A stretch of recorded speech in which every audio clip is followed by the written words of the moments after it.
दोस्तों, नाम है राहुल। मैंने सोचा था कि शहर से बाहर एक पुरानी हवेली सस्ते में मिल गई तो क्या बात है। रात का पहला दिन था, अंधेरा घना था। अचानक हवा में एक मीठी सी खुशबू फैल गई, जैसे महंगा इत्र। मैंने मुड़कर देखा, वहां खड़ी थी वो लड़की, लंबे काले बाल, गोरा रंग, सफेद साड़ी जो उसके शरीर से सटी हुई थी। उसकी आंखें गहरी थी, होंठ लाल। उसने धीरे से कहा, मैं श्वेता, तुम्हें डर तो नहीं लग रहा? मेरा दिल जोरों से धड़कने लगा। डर भी था और आकर्षण भी। उसकी आवाज में कुछ ऐसा जादू था कि मैं जवाब नहीं दे पाया। श्वेता पास आई, उसकी सांसें गर्म थी। उसने मेरी छाती पर हाथ रखा। उसका हाथ ठंडा था, बर्फ जैसा। तभी बिजली चली गई। अंधेरे में उसने मुझे पास खींच लिया।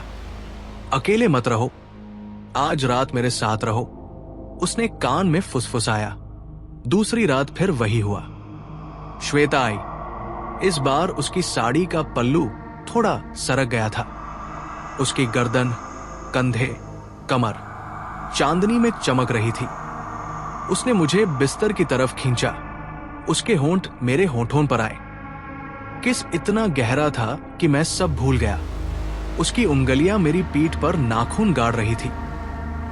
दर्द हो रहा था, लेकिन मैं रुक नहीं पा रहा था। फिर उसने कहा, तुम जानते हो, मैं यहां पिछले 12 साल से इंतजार कर रही हूं। मैंने पूछा, किसका? श्वेता हंसी।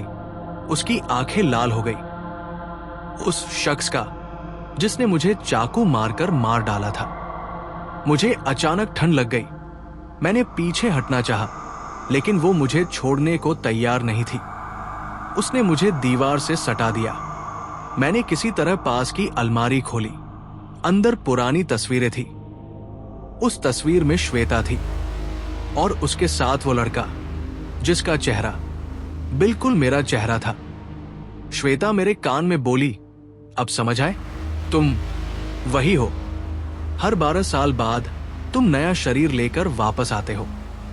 इस बार मैं तुम्हें जाने नहीं दूंगी, हमेशा हमेशा साथ रहेंगे। मेरे हाथों पर पुराने घावों के निशान उभर आए। मेरी यादें लौटने लगी।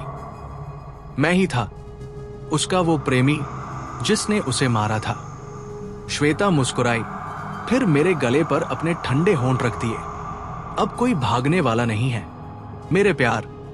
दोस्तों, क्या राहुल इस बार बच पाएगा या फिर यही उसकी सजा है? कमेंट में बताओ। क्या तुम ऐसी हवेली में रात गुजारने की हिम्मत करोगे? अगर कहानी पसंद आई तो लाइक करो, शेयर करो और चैनल को सब्सक्राइब कर लो। अगली कहानी और भी खतरनाक है।